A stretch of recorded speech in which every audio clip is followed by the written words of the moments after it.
Untuk adik-adik yang di luar, adik-adik untuk jangan ikut ya. Bapak-bapak mohon diingatkan. A'udzubillahi minasyaitonir rajim. Bismillahirrahmanirrahim. Innallaha wa malaikatahu yusholluna 'alan nabi. Ya ayyuhalladzina amanu shallu 'alaihi wa sallimu taslima. Assalamualaikum warahmatullahi wabarakatuh. Allahu Akbar,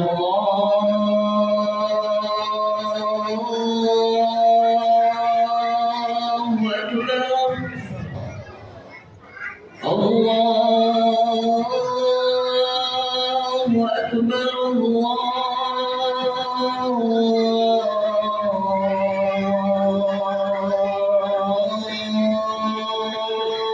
Akbar.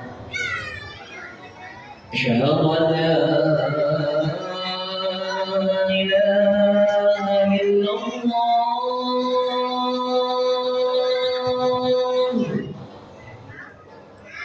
Asyhadu an la ilaha illallah.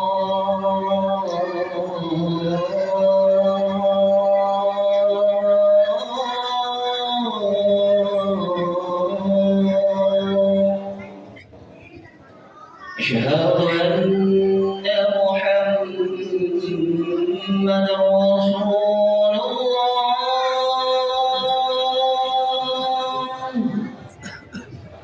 Asyhadu anna Muhammadar Rasulullah.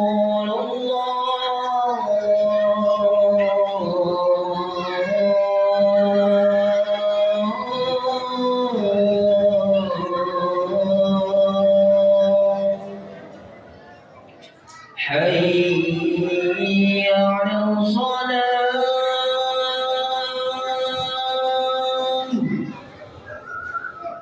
Hayya 'alal salam.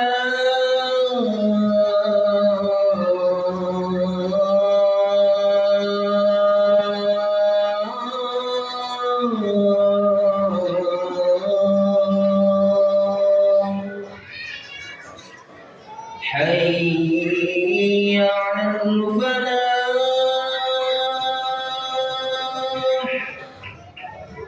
Hayya 'alal falah.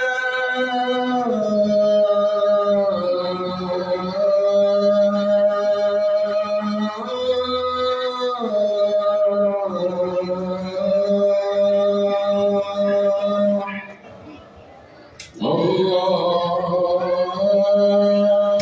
Akbar,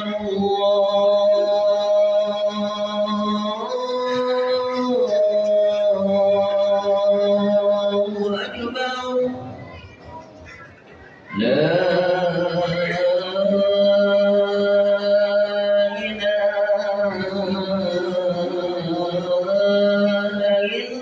illallah.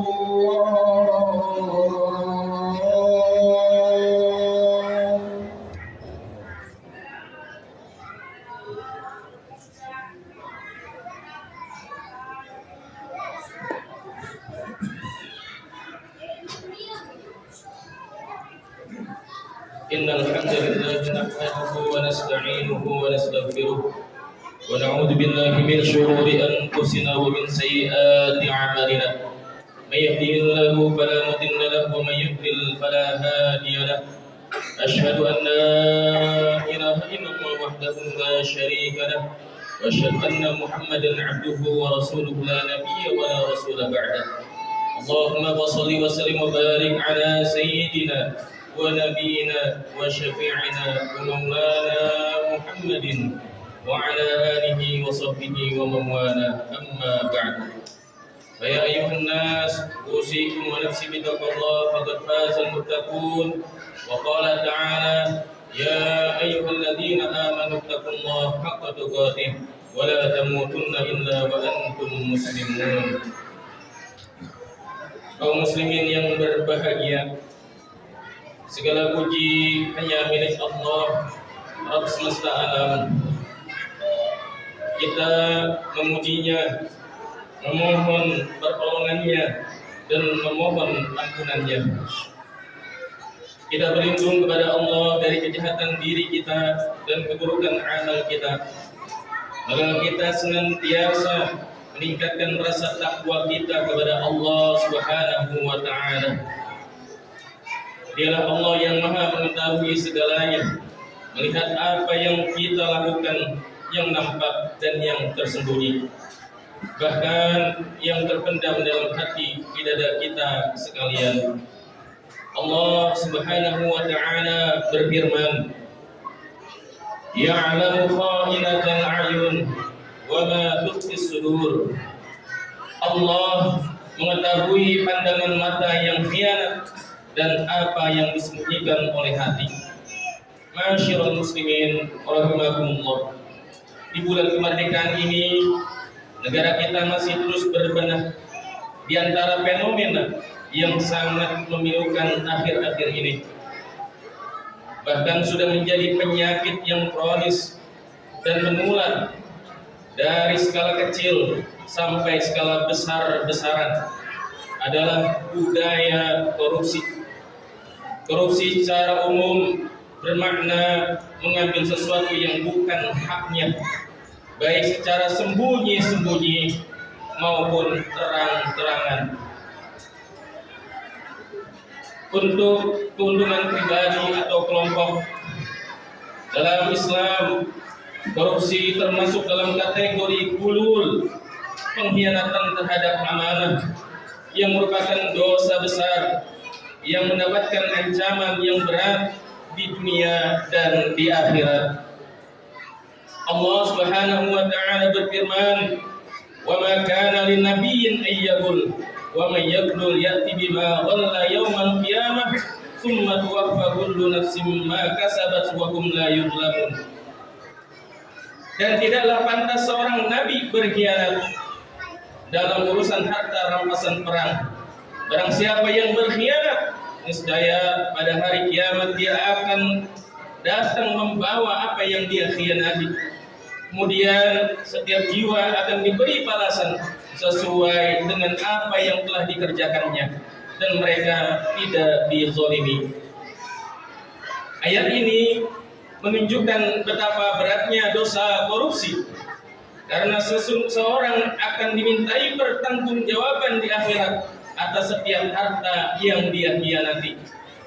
Dan dalam hadis Nabi menegaskan bahwa tidaklah beranjak kaki seseorang hamba tidak akan bergeser pada hari kiamat hingga ia ditanya tentang 4 ini. Yang pertama, tentang umurnya, untuk apa ia habiskan. Yang kedua, tentang ilmunya, bagaimana ia amalkan. Yang ketiga, tentang hartanya, dari mana ia peroleh dan untuk apa ia belanjakan. Serta tentang tubuhnya, bagaimana ia gunakan. Korupsi memiliki dampak yang sangat buruk, baik bagi individu, masyarakat maupun negara.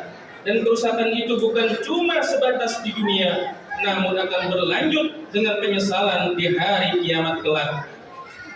Karena sebagian mereka yang korupsi saat mampu membeli pengadilan dunia dan dibebaskan dari hukumannya, ia mengira semuanya telah beres dan selesai. Sekali-kali tidak. Semua akan dihisab di hari kiamat, di pengadilan Allah yang setiap manusia akan mempertanggungjawabkan perbuatannya sekecil apapun. Di pengadilan Allah yang bahkan seluruh anggota tubuh pun akan bersaksi di hadapannya. Dampak buruk korupsi sangatlah banyak, di antaranya yang pertama, merusak amanah dan tanggung jawab. Yang kedua, menghalangi doa dan rezeki yang berkah. Rasulullah sallallahu alaihi wasallam bersabda, "Ya ayuhan nas, innallaha thayyibun la yaqbalu illa thayyiban." Wahai manusia, Sesungguhnya Allah itu baik dan tidak menerima kecuali yang baik. Harta hasil korupsi termasuk harta yang haram. Ia tidak hanya menghilangkan keberkahan, tetapi juga menjadi penghalang terkabulnya doa. Bahkan Nabi memberi ancaman bahwa setiap daging yang tumbuh dari yang haram, maka nerakalah yang pantas untuknya. Kullu lahmin nabata min suhtin fannaru aula bih. Setiap daging yang tumbuh dari hasil yang haram, maka neraka lebih layak baginya. Yang ketiga, menghancurkan kehidupan bermasyarakat. Korupsi memperlebar kesenjangan sosial, merusak sistem keadilan, dan membuat kemiskinan semakin meluas. Rasulullah SAW bersabda, yang artinya binasanya umat-umat sebelum kalian adalah karena apabila orang-orang terpandang di antara mereka mencuri, mereka membiarkannya. Namun apabila orang-orang lemah mencuri, mereka menegakkan hukum atasnya. Hadis ini mengingatkan kita bahwa korupsi yang dibiarkan akan menghancurkan tatanan hidup masyarakat, menimbulkan kesenjangan, perasaan iri, dengki, benci, yang semuanya itu bisa menggiring ke dalam jurang kehancuran. Yang keempat, sanksi berat bagi pelaku korupsi. Dalam Islam, korupsi adalah bentuk kezaliman dan Allah tidak akan membiarkan kezaliman itu terjadi tanpa balasan. Rasulullah SAW bersabda, tidaklah seorang hamba yang Allah berikan kekuasaan atas rakyatnya, sebab kemudian ia mati dalam keadaan menipu rakyatnya, melainkan Allah haramkan baginya surga. Hadis ini menegaskan bahwa penguasa atau pejabat yang korup akan mendapatkan sanksi berat baik di dunia maupun di akhirat. Masyarul muslimin rahimakumullah. Marilah kita meningkatkan ketakwaan kita kepada Allah dengan menjauhi segala bentuk perbuatan korupsi. Jadilah umat yang jujur dan amanah. Karena Rasulullah SAW bersabda, "At-tajirus saduqul amin, ma'an nabiyyin was-siddiqin wasyuhada." Pedagang yang jujur dan terpercaya akan bersama para nabi, orang-orang yang jujur dan para syuhada di akhirat nanti. A'udzu billahi minasyaitonir rajim. Bismillahirrahmanirrahim. Wal 'asri innal insana lafi khusrin illa alladziina aamanu wa 'amilus shalihaati wa tawassaw bil haqqi wa tawassaw bis sabr. Barakallahu li wa lakum fil Qur'anil 'azim wa nafa'ani wa iyyakum bima fihi minal ayati wa dzikril hakim. Wa taqabbal minna wa minkum tilawatahu innahu huwal ghafurur rahim. اللهم صل على سيدنا محمد وعلى آل سيدنا محمد.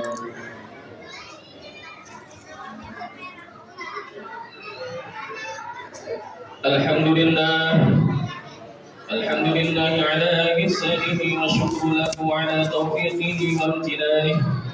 وأشهد أن لا إله إلا الله وحده لا شريك له وأشهد أن سيدنا محمدا عبده ورسوله الداعي إلى رضوانه. اللهم صل على سيدنا محمد وعلى آله وأصحابه وسلم تسليما كثيرا.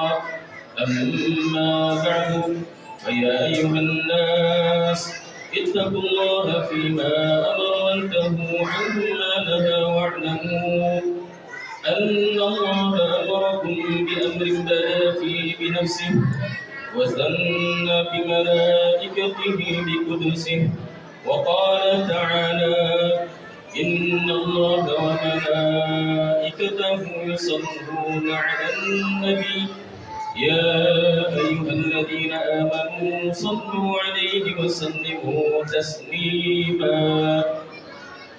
اللهم صل على سيدنا محمد صلى الله عليه وسلم وعلى آل سيدنا محمد وعلى أنبيائك ورسولك وملائكة المقربين وارض اللهم عن الخلفاء الراشدين أبي بكر وعمر وعثمان وعلي وعن بقية الصحابة والتابعين التابعين لهم بإحسان إلى يوم الدين وارض عنا معهم برحمتك يا أرحم الراحمين. اللهم اغفر للمؤمنين والمؤمنات والمسلمين والمسلمات الأحياء منهم والأموات. اللهم أعز الإسلام والمسلمين وأذل الشرك والمشركين وانصر عبادك الموحدين وانصر من نصر الدين واخذل من خذل المسلمين ودمر أعداء الدين وعلي كلماتك إلى يوم الدين. اللهم ادفع عنا البلاء والوباء والزلازل والمهن وسوء الفتن والمهن ما ظهر منها وما بطن عن بلادنا إندونيسيا خاصة وسائر البلدان المسلمين عامة يا رب العالمين. ربنا آتنا في الدنيا حسنة وفي الآخرة حسنة وقنا عذاب النار. عباد الله إن الله يأمرنا بالعدل والإحسان وإيتاء ذي القربى وينهى عن الفحشاء والمنكر والبغي يعظكم لعلكم تذكرون. واذكروا الله العظيم يذكركم واشكروه على نعمه يزدكم ولذكر الله أكبر. أقيم الصلاة. الله أكبر الله أكبر أشهد أن لا إله إلا الله أشهد أن محمدا رسول الله.